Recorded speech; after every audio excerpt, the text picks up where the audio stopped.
Malam itu, udara di kampung kecil itu terasa lebih dingin dari biasanya.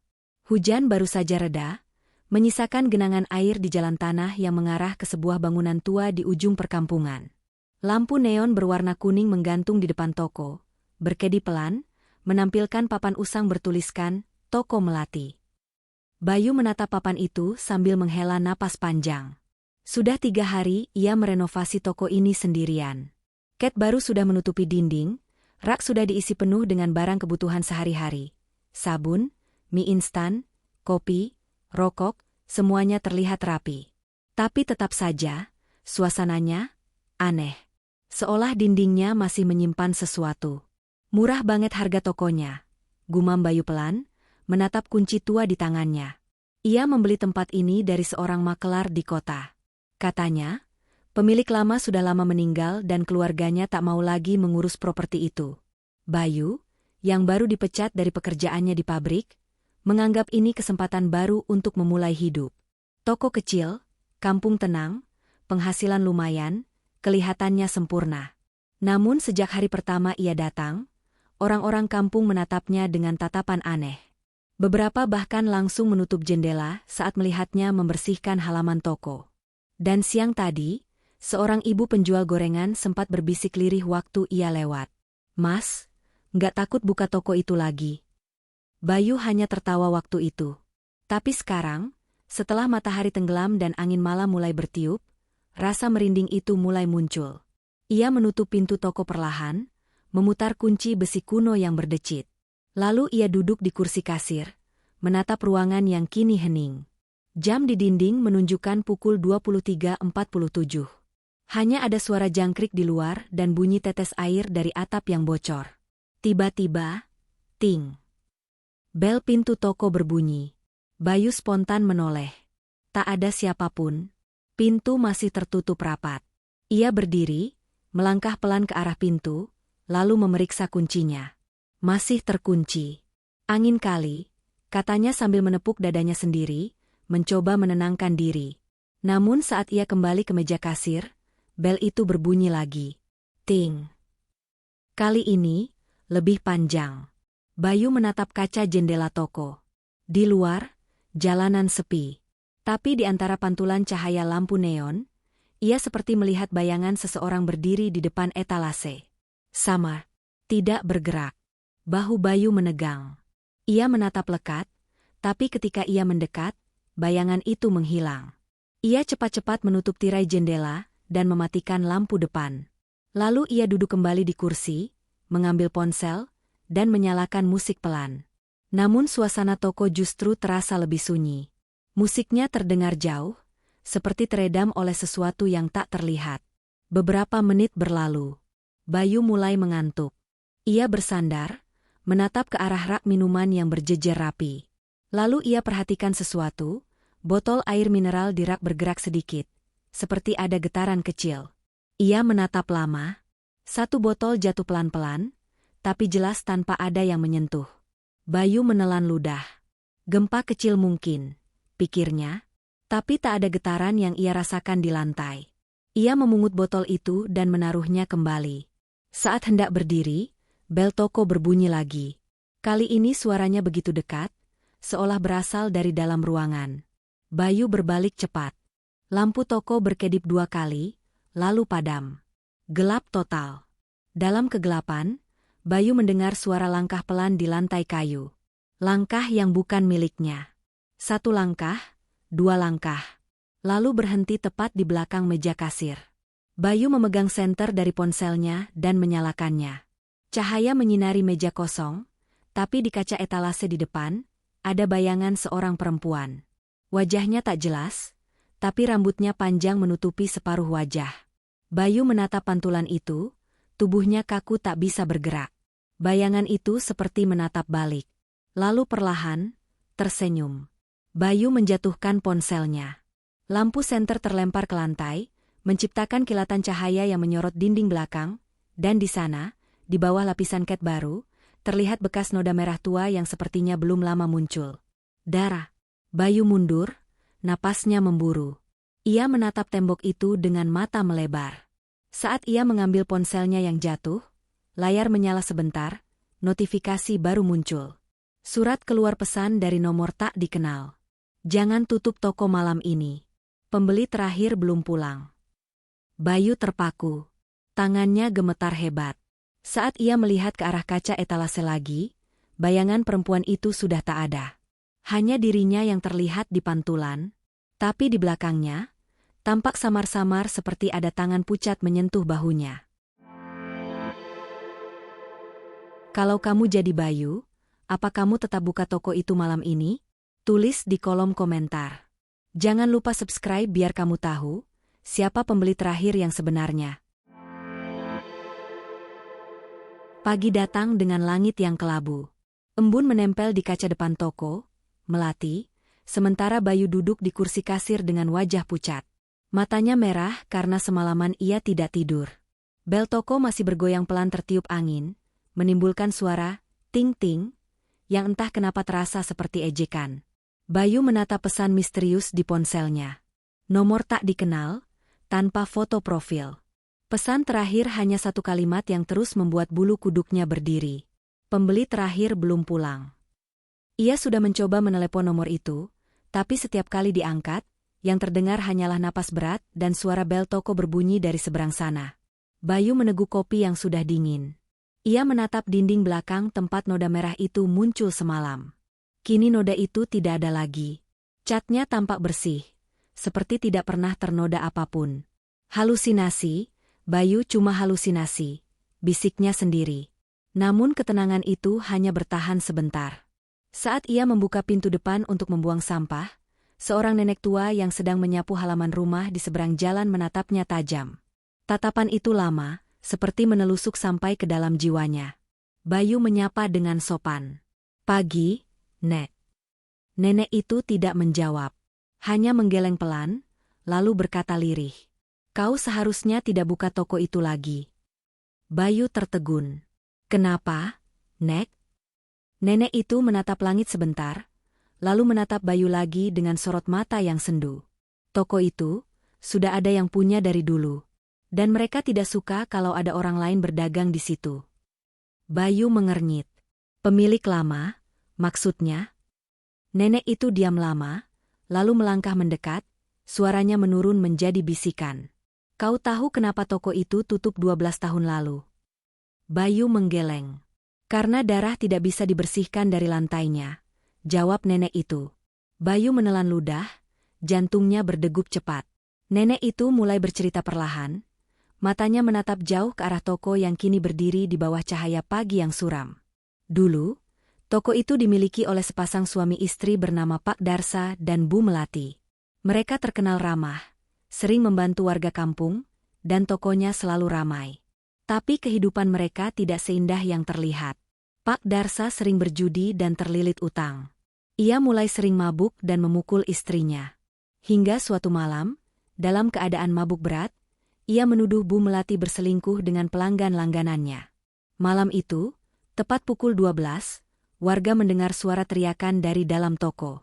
Saat pintu didobrak, mereka menemukan Bu Melati tergeletak di lantai dengan leher hampir terputus. Darah mengalir sampai ke depan pintu.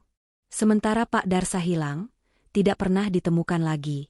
Yang paling menyeramkan, sebelum meninggal, Bu Melati sempat menulis sesuatu di lantai dengan darahnya sendiri.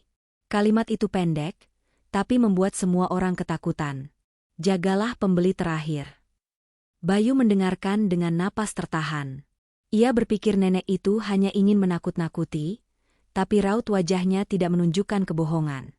"Setelah malam itu," lanjut sang nenek, "toko itu tak pernah bisa dibersihkan. Darah di lantai selalu muncul lagi setiap kali malam tiba. Dan setiap orang yang mencoba buka toko di sana selalu hilang. Satu demi satu." Bayu menelan ludah. Hilang?" "Iya," jawab nenek itu datar. "Tapi anehnya, yang hilang selalu pembeli terakhir malam itu. Tak pernah pemiliknya." "Lalu kemana mereka, Nek?" Nenek itu menghela napas berat. "Entahlah. Tapi kadang, kalau malam sunyi dan bel toko berbunyi sendiri, warga sering melihat siluet seseorang berdiri di depan etalase, seolah masih menunggu dilayani." Bayu terdiam lama. Angin pagi berhembus pelan, membuat suara bel di pintu bergoyang lagi. Ting, ting. Suara itu kini terdengar seperti gumaman dari masa lalu. Malamnya, Bayu tidak bisa berhenti memikirkan cerita itu. Ia menonton rekaman CCTV dari malam sebelumnya, berharap bisa melihat apa yang sebenarnya terjadi. Tapi saat ia memutar video sekitar pukul 23.50, tepat sebelum listrik padam, ada sesuatu yang membuatnya terdiam. Dalam rekaman, tampak dirinya berdiri di kasir. Namun beberapa detik sebelum layar gelap, terlihat sosok perempuan dengan rambut panjang berjalan perlahan di belakangnya. Bayu menekan tombol pause. Wajahnya gemetar. Ia memperbesar gambar. Meski kabur, jelas terlihat bahwa perempuan itu tidak punya bayangan. Tiba-tiba, bel toko berbunyi lagi. Ting. Bayu menoleh cepat. Pintu toko sedikit terbuka, dan dari celahnya, angin malam meniup pelan aroma yang aneh, campuran wangi melati dan bau besi berkarat. Di meja kasir, layar CCTV yang tadi berhenti kini menyala kembali dengan sendirinya. Dan di sana, dalam rekaman baru yang muncul tanpa alasan, muncul tulisan merah di layar. Pembeli terakhir belum pulang. Bayu mundur perlahan. Tapi sebelum sempat mematikan monitor, layar berubah menampilkan wajah seorang perempuan dengan senyum tipis. Wajah yang sama seperti di pantulan kaca semalam. Listrik toko padam total. Dan dalam gelap, hanya terdengar satu suara. Bel pintu yang berbunyi pelan, 3 kali berturut-turut. Ting, ting, ting. Malam ketiga sejak toko itu dibuka, udara terasa lebih berat. Langit hitam tanpa bintang, angin berhembus pelan membawa suara-suara samar dari kejauhan, seperti bisikan orang berbicara pelan-pelan di antara derik papan tua toko. Bayu berdiri di depan rak minuman, menata botol-botol yang mulai berdebu. Jam di dinding menunjukkan pukul 23.20. Tak ada satupun pelanggan datang malam itu. Warga sepertinya benar-benar menjauhi tokonya setelah cerita dari nenek itu tersebar. Ia mencoba menenangkan diri dengan berpikir logis. Sudah 3 hari, nggak ada apa-apa yang aneh, cuma kebetulan, bisiknya sambil menyapu lantai. Namun setiap kali sapunya menyentuh ubin, Bayu merasa seperti sedang membersihkan sesuatu yang bukan debu. Seperti ada sisa lengket, seperti darah kering yang tidak terlihat. Suara, ting, tiba-tiba terdengar. Bayu menoleh cepat ke arah pintu. Seorang pria tua berdiri di sana, mengenakan jas hujan robek dan topi lusuh. Air menetes dari ujung sepatunya. Wajahnya pucat, matanya sayu, tapi tatapannya tajam, terlalu tajam untuk seorang pelanggan biasa. Masih buka? Suara parau itu memecah keheningan. Bayu mengangguk pelan. Masih, Pak. Silakan. Pria itu melangkah masuk perlahan. Setiap langkahnya menimbulkan suara berdecit di lantai kayu basah. Bayu memperhatikannya dari balik kasir. Pria itu berjalan mengitari toko seolah sedang mencari sesuatu. Tangannya gemetar sedikit, lalu berhenti di rak rokok. 1 bungkus. Surya, katanya datar. Bayu mengambil rokok itu dan menyerahkannya. Tapi sebelum pria itu membayar, ia menatap Bayu lama. Toko ini masih sama seperti dulu. Bayu berhenti sejenak. Maksudnya, Pak? Pria itu tidak menjawab. Ia hanya tersenyum tipis, lalu meletakkan uang kertas lusuh di meja, uang yang terlihat seperti baru diambil dari kuburan. Basah, kusut, dan berbau besi. Ia berbalik menuju pintu. Terima kasih, Pak, ucap Bayu sopan. Tapi pria itu tidak menjawab, hanya mengangkat tangan sebentar lalu keluar. Bel toko berbunyi pelan. Ting. Bayu menatap pria itu dari balik kaca jendela. Pria itu berjalan lambat di tengah hujan. Namun setelah beberapa langkah, ia lenyap. Bukan seperti berbelok atau tertutup bayangan, tapi benar-benar hilang di udara. Bayu membeku. Ia berlari keluar toko, menatap ke jalan yang basah dan gelap. Tak ada siapapun. Hanya jejak kaki basah yang berhenti tiba-tiba di depan papan toko. Bayu menelan ludah dan kembali masuk. Ia duduk di kursi kasir, mencoba berpikir logis. Mungkin dia jalan cepat, atau belok ke gang sebelah. Tapi ketika ia menoleh ke arah meja kasir, hatinya berhenti berdetak sejenak. Uang yang diberikan pria tua itu menghilang. Sebagai gantinya, Di atas meja kini tergeletak foto lama yang warnanya pudar. Foto sepasang suami istri berdiri di depan toko yang sama. Di pojok bawah foto itu tertulis dengan tinta hitam. Pembeli terakhir, 2013. Bayu menatap foto itu dengan gemetar. Wajah suaminya mirip pria tua yang barusan datang. Ia segera memeriksa rekaman CCTV malam itu. Tapi yang terlihat hanya dirinya, berdiri sendirian, berbicara dan menyerahkan sesuatu ke udara kosong. Tak ada pria tua. Tak ada pelanggan. Hanya dirinya. Bayu mulai panik. Ia memundurkan rekaman beberapa menit sebelum pria itu datang. Tapi di menit pukul 23.19, kamera menyorot sesuatu di pojok ruangan. Sebuah bayangan samar muncul dari rak belakang. Bayangan perempuan, berjalan pelan ke arah pintu, lalu berhenti di depan kamera dan menatap langsung ke lensa. Bayu terlonjak mundur dari kursi. Wajah itu, wajah Bu Melati, seperti yang diceritakan nenek itu. Tiba-tiba lampu toko mulai berkedip. Bel berbunyi tanpa henti. Ting, ting, ting, ting. Bayu menatap ke arah pintu. Pintu itu tertutup. Tapi gagangnya bergetar seperti ada seseorang yang berusaha keras membukanya dari luar. Ia berlari ke arah pintu, memegang kuncinya, dan berteriak, "Siapa di sana?" Tak ada jawaban. Hanya suara bel yang terus berbunyi, lebih cepat, lebih keras, hingga tiba-tiba berhenti. Sun. Bayu perlahan membuka pintu. Tak ada siapapun di luar. Tapi di lantai depan toko, tepat di ambang pintu, ada sesuatu yang membuat darahnya berhenti mengalir. Sepasang sandal wanita. Basah, penuh lumpur, dan di sebelahnya, sehelai rambut panjang yang menempel di air hujan. Bayu mundur perlahan, lalu menutup pintu dengan keras. Ia kembali ke kasir, mematikan CCTV, dan mencoba meyakinkan diri untuk tidur. Namun sebelum memejamkan mata, suara bel itu berbunyi sekali lagi. 1 kali. Ting. Bayu menatap kaca etalase. Kali ini ia tak perlu CCTV. Ia melihat jelas dengan mata kepalanya sendiri.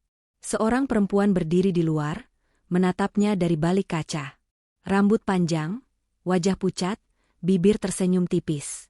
Dan di tangannya, ia menggenggam bungkus rokok, Surya, yang tadi diberikan pada pria tua itu. Hujan deras mengguyur kampung malam itu. Air menetes dari atap seng toko, menciptakan suara ritmis yang bercampur dengan dengung lampu neon tua. Bayu duduk di kursi kasir, menatap layar CCTV yang menampilkan 4 sudut toko. Semua tampak normal, kecuali satu hal. Rak bagian belakang, tempat botol air mineral, bergetar pelan, padahal tak ada angin. Bayu memicingkan mata. Ia mengambil senter, berjalan pelan menuju sana, dan menyorot ke arah rak. Rak itu berhenti bergerak. Tapi di lantai, tepat di bawahnya, terlihat sesuatu yang belum pernah ia lihat sebelumnya.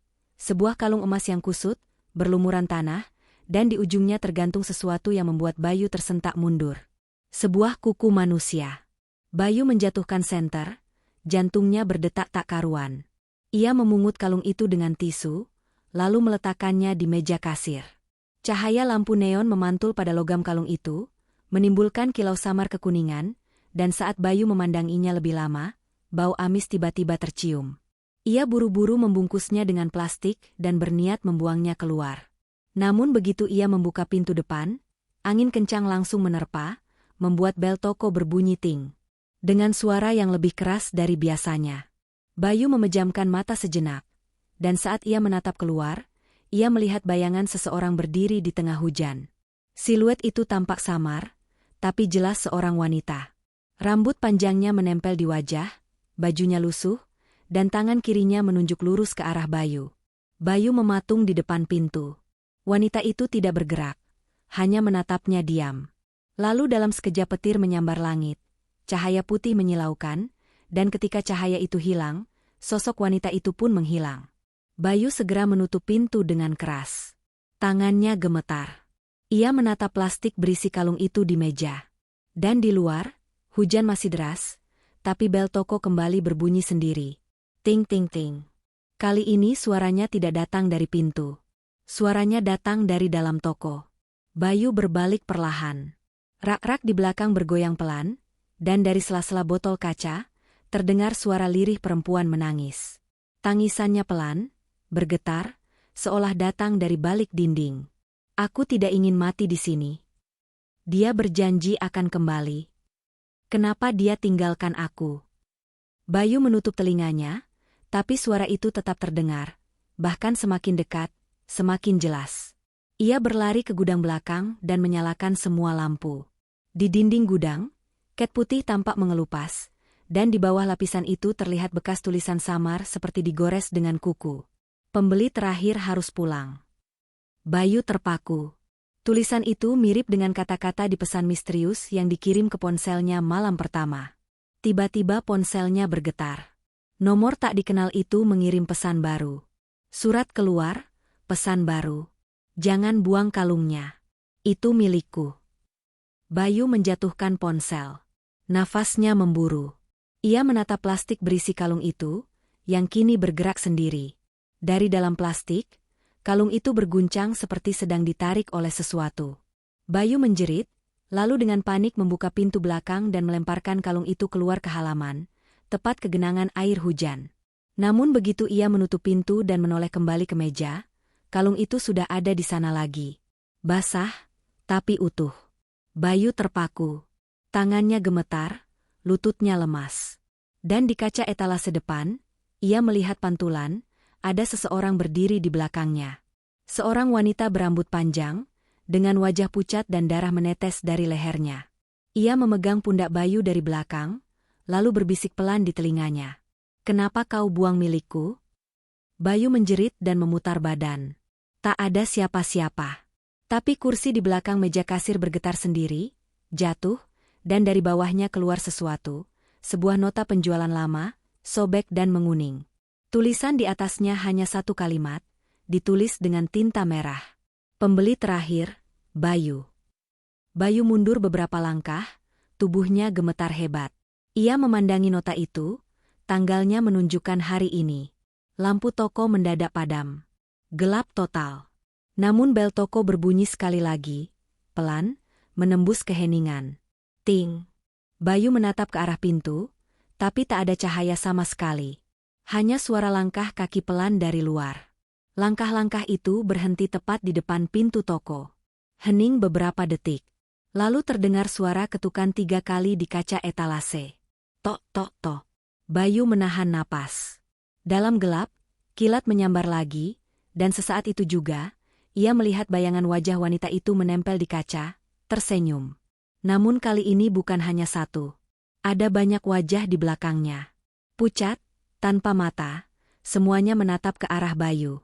Suara mereka berbisik bersamaan. "Kau bukan pemilik toko ini. Kau pembeli terakhir berikutnya." Bayu menutup wajahnya dan berlari keluar melalui pintu belakang. Hujan menghantam tubuhnya saat ia tersungkur di jalanan becek.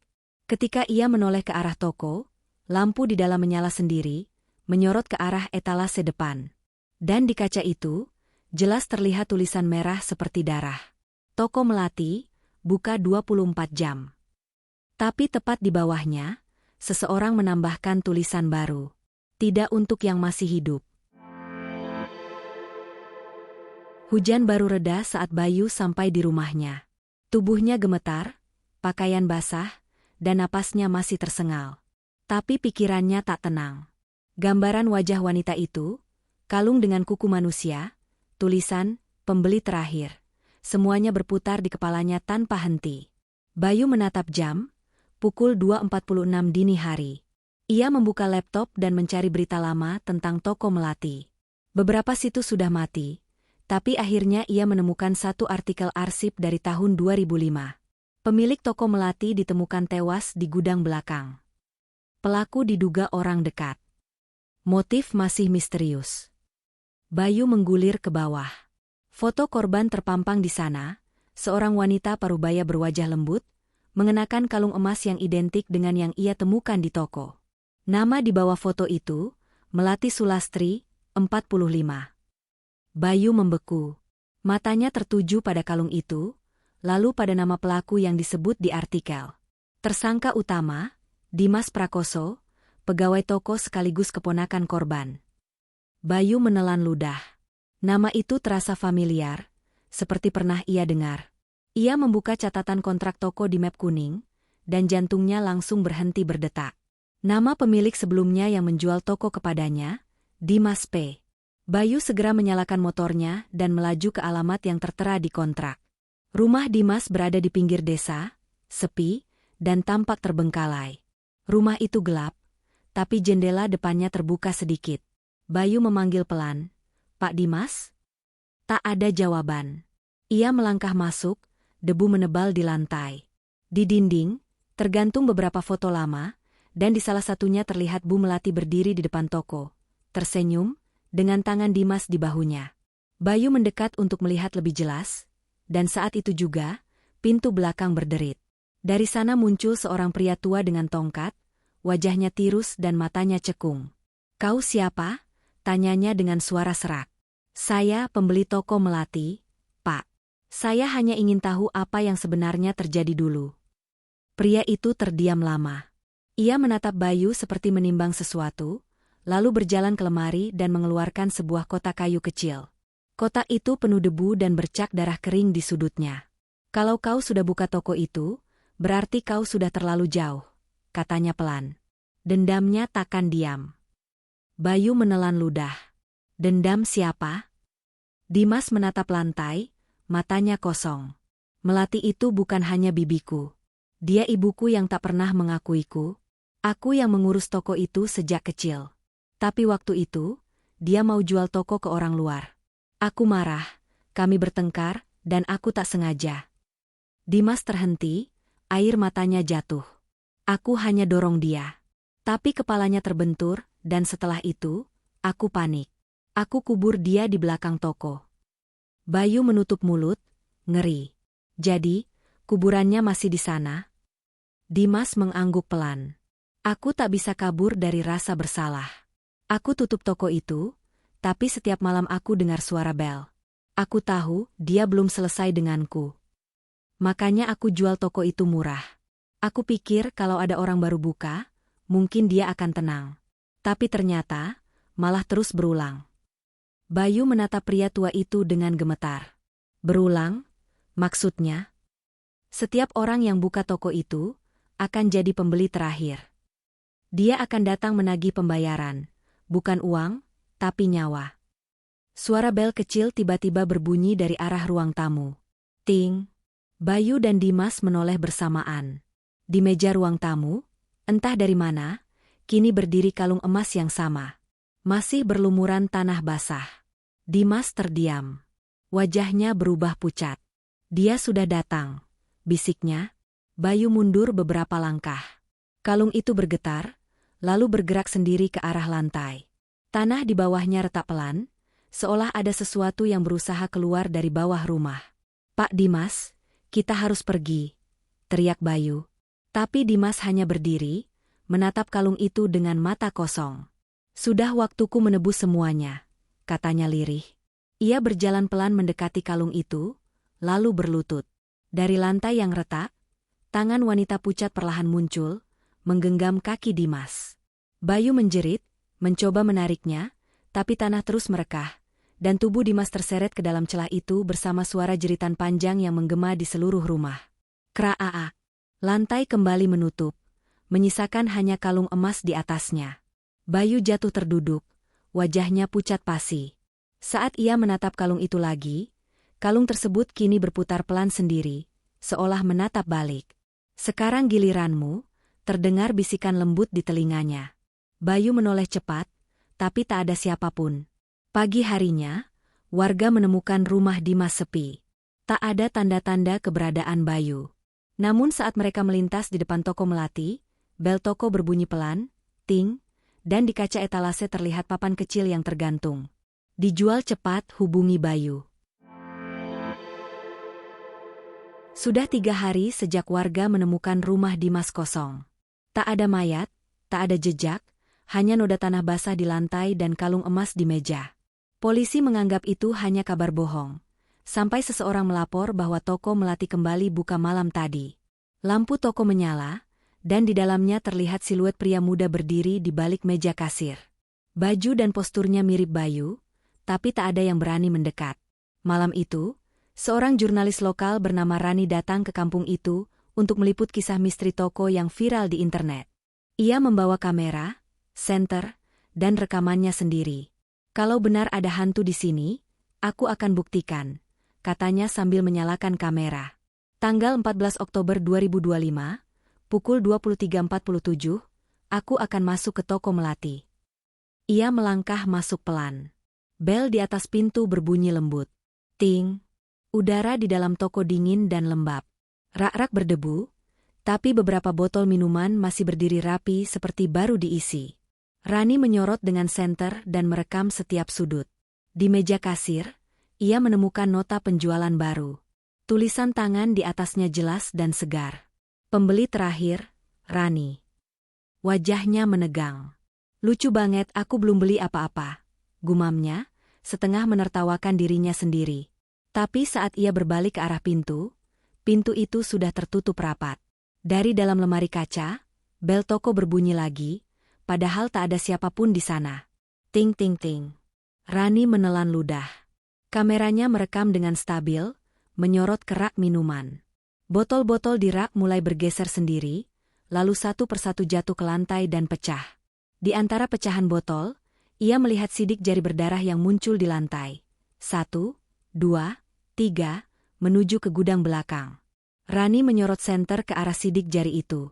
Langkahnya pelan, tapi setiap detik terasa seperti jam. Saat ia sampai di depan pintu gudang, suara dari dalam terdengar lirih. "Tolong aku." Suara perempuan. Pelan, serak, seolah datang dari balik dinding. Rani menggigil. Ia membuka pintu gudang, dan menemukan lantai tanah yang retak, dengan gundukan kecil di tengahnya. Di atas gundukan itu, tergeletak kalung emas berlumur tanah. Rani menyorot lebih dekat, dan saat itulah tanah mulai bergetar. Tanah itu retak, dan tangan pucat keluar dari bawahnya, diikuti wajah wanita tua dengan mata kosong, rambut panjang basah, dan bibir membiru. "Aku belum tenang." Rani menjerit dan mundur, tapi tangan itu menariknya kuat. Kameranya jatuh ke lantai, merekam semuanya dari bawah, getaran, tanah yang bergerak, dan tubuh Rani yang terseret masuk ke dalam lubang itu. Suara jeritannya memanjang, lalu hilang. Hening. Kamera masih merekam. Dari sudut pandang rendah itu, terlihat tanah perlahan menutup kembali. Lalu, di antara bayangan, sepasang kaki pria berjalan mendekat. Ia berhenti di depan lubang itu. Tangan kanan memungut kalung emas dari tanah, membersihkannya, lalu menggantungkan di leher sendiri. Kamera menyorot wajahnya, Bayu. Wajahnya pucat, matanya kosong, tapi mulutnya tersenyum lemah. "Sekarang sudah lengkap," katanya pelan. Ia menatap ke arah kamera, lalu bel toko berbunyi sekali lagi. Ting. Beberapa hari kemudian, polisi menemukan toko itu terbuka. Di dalamnya hanya ada kamera Rani, merekam tanpa henti. Saat video itu diputar, mereka mendengar sesuatu di latar belakang. Suara lembut seorang wanita berbicara di telinga Bayu. "Kalau satu nyawa sudah terbayar, toko ini boleh tutup sementara, sampai pembeli berikutnya datang." Kabar tentang video itu menyebar cepat di media sosial. Cuplikan rekaman kamera Rani viral di TikTok dan YouTube. Potongan adegan Bayu menatap kamera dengan senyum kosong, diiringi suara bel toko yang menggema pelan. Beberapa orang bersumpah mereka melihat wajah wanita lain muncul di belakang Bayu di akhir video, seolah ada yang berdiri tepat di belakangnya. Video itu kini dikenal dengan nama Toko Melati, rekaman terakhir. Tapi yang paling menyeramkan datang beberapa minggu kemudian. Seseorang membeli toko itu lagi. Pria muda, perantau dari kota lain, tak tahu apa-apa tentang sejarahnya. Ia mengganti papan nama menjadi Toko Indah Jaya. Namun malam pertama ia buka, bel toko berbunyi keras tanpa sebab. Dan di kaca etalase, meski ia baru ket ulang, samar-samar masih terlihat tulisan lama yang seolah tak bisa dihapus. Pembeli terakhir. Ting. Bel toko berbunyi lagi, kali ini 3 kali berturut-turut. Ting ting ting. Dan dari gudang belakang, terdengar suara wanita tertawa pelan.